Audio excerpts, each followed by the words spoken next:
Nuevamente con ustedes, chicos, la profesora Emma Sánchez Zapata de la Institución Educativa Emblemática Carváez. El día de hoy trataremos un tema muy importante, los conflictos en la convivencia.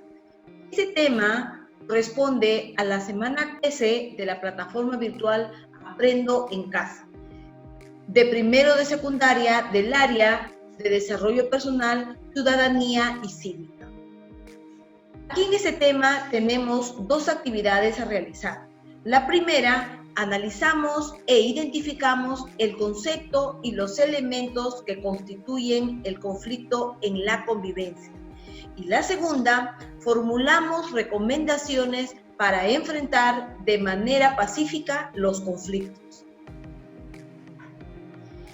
Si observamos o escuchamos a diario las noticias, podemos ver que los conflictos suelen estar en diferentes lugares, tanto en la escuela, en el colegio, en la convivencia, y pareciera que la ciudadanía estuviera predispuesta para experimentarlos. Pero, ¿cómo podemos afrontar el conflicto en la convivencia? ¿Cuándo un conflicto se debe considerar un riesgo en el ejercicio de nuestros derechos? Entonces, ¿qué haremos?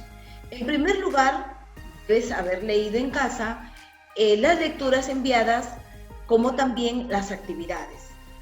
Las lecturas en relación al tema, pues nos llevarán a realizar una primera actividad, en la cual analizarás e identificarás el concepto y los elementos que constituye un conflicto en la convivencia. Luego, asumirás el reto de simular convertirte en mediadora o mediador durante algún conflicto en tu familia y, a partir de este, formular recomendaciones para solucionarlo de manera pacífica. Vamos a ver aquí el conflicto. ¿Qué será un conflicto? ¿Será un enfrentamiento? Pues bien, el conflicto es un enfrentamiento y surge o se origina cuando dos o más personas piensan y sienten que sus deseos, intereses o necesidades son opuestos o contrarios. De ahí que lo importante es aprovechar esta situación de conflicto como una oportunidad para aprender a construir juntos, mediante el diálogo, una solución con la que ambas partes se sientan beneficiadas. Además, el objetivo de darle solución a un conflicto es buscar entonces alternativas que den lugar al bienestar común, la armonía en una convivencia. Es importante aprender también a expresar adecuadamente tus emociones y a encontrar límites saludables cuando sintamos que nos afecta la actitud de otra persona. Así podremos evitar conflictos y convivir en armonía con las y con los demás. Por ejemplo, cuando estamos frente a un conflicto, no siempre pues vamos a sentir cosas bonitas, ni tampoco alegría. Al contrario, vamos a sentir emociones como enojo, como ira, enfado, etc. Entonces, lo que aquí se quiere dar a entender es que lo bonito y lo importante es que durante el conflicto sepas también regular tus emociones, para que de esa manera el conflicto pues no llegue a mayores, sino más bien se le dé una solución saludable para que haya armonía en la convivencia con los demás. A través de esta historieta vamos a reconocer los elementos de un conflicto mediante este caso. Entonces, podemos ver que en este caso la directora plantea o pide sugerencias para poder realizar la actividad central de aniversario y pide que los estudiantes propongan una actividad. Entonces podemos ver que los estudiantes no se ponen de acuerdo o no hay una idea en común de aquella actividad que sea pues central para el aniversario. Luego vamos a ver en esta segunda parte, vemos que la directora vuelve a preguntar sobre la propuesta.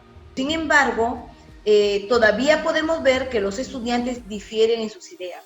No hay un acuerdo común y por lo tanto se ha dado un conflicto. Ahora reconocemos los elementos de un conflicto.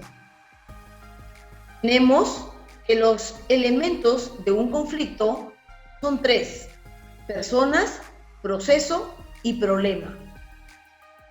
Cuando hablamos de los elementos que tienen que ver con las personas, elementos relativos a la persona, ¿qué quiere decir? Que quién o quiénes son los que participan de manera directa o manera indirecta en el conflicto. Es decir, quiénes son los protagonistas. En este caso de la historieta, los protagonistas son los alumnos de primer año A y primer año B. Luego, ¿qué relación de autoridad o influencia hay entre las y los protagonistas? ¿Hay igualdad o hay desigualdad? Aquí podemos ver que hay igualdad, porque ambos grupos son de primer grado de secundaria. Luego vamos a ver cuál es la percepción acerca del problema. Es decir, hay un desacuerdo sobre lo que se hará para el aniversario. Ambos grupos creen que tienen derecho en dar sus opiniones y que esa opinión debe ser válida, pero cada quien con su idea diferente. Es decir, no hay un consenso en lo que ellos quieren para el aniversario. Muy bien. Entonces, tenemos también los elementos relativos al proceso. En este punto, podemos decir que un proceso es el modo en el que el conflicto se desarrolla y la forma en que las personas tratan de resolverlo. En este aspecto, la comunicación tiene una gran importancia. Deben escucharse de manera activa y comprenderse, y de esta manera el conflicto no llegará a mayores, es decir, las relaciones interpersonales no se llegarán a deteriorar, no habrá malos entendidos.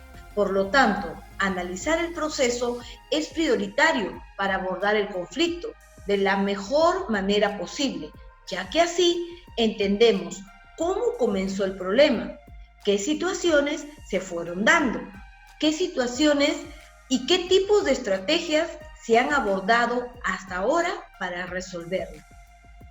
Es importante también recordar que los conflictos son normales entre las personas, porque no se puede mirar como algo negativo en sí mismo.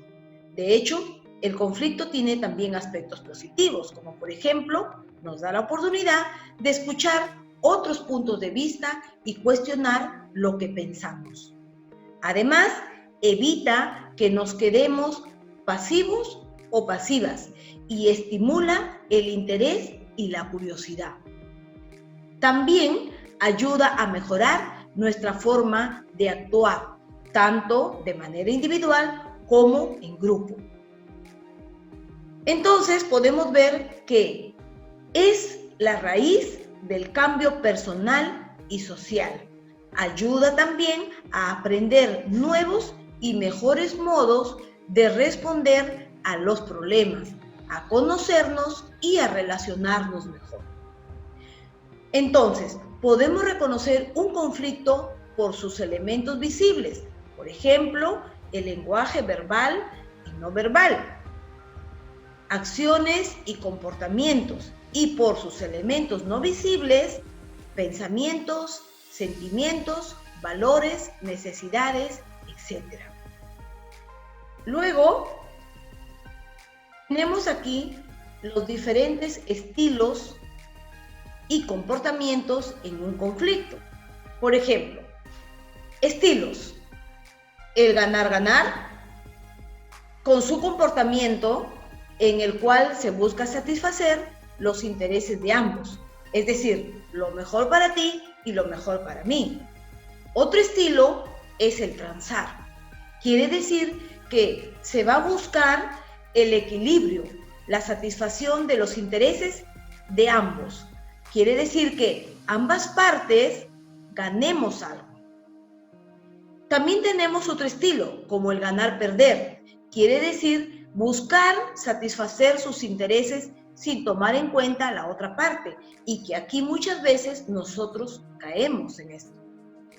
Bien, y así es como ustedes conocen a través de la lectura los diferentes estilos y los comportamientos que se dan en un conflicto. Conocer la sensación, la percepción que cada persona tiene ante un conflicto, así como entender el proceso que se desarrolla, nos permitirá abordarlo de la mejor manera.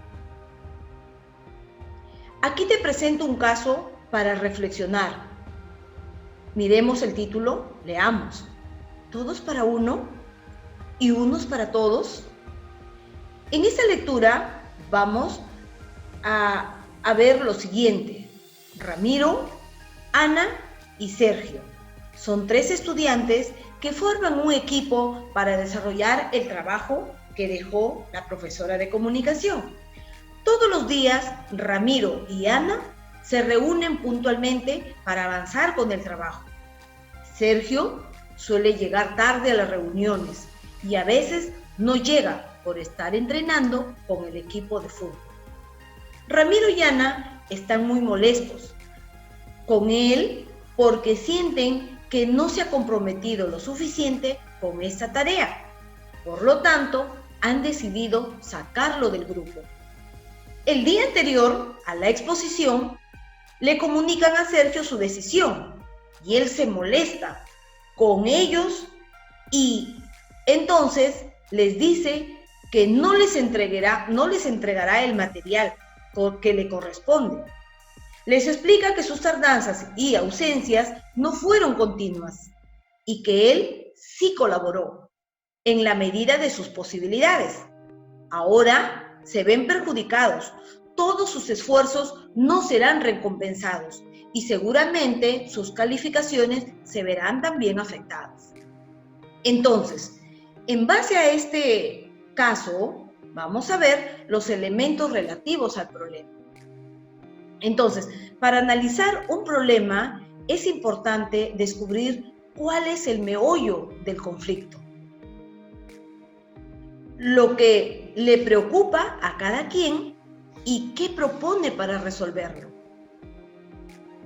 ¿Por qué les interesa esa solución? ¿Cuál podría ser su interés o necesidad oculta de cada uno?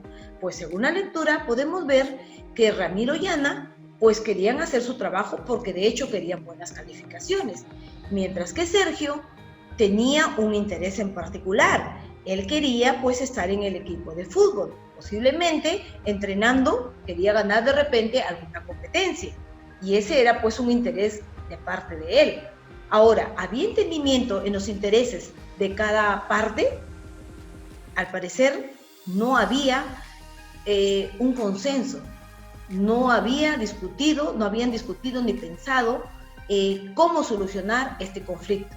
Simplemente el estilo en ese momento que se presenta es el ganar-perder, ¿no? Ahí podemos ver un estilo ganar-perder, no se ve un estilo todavía transar.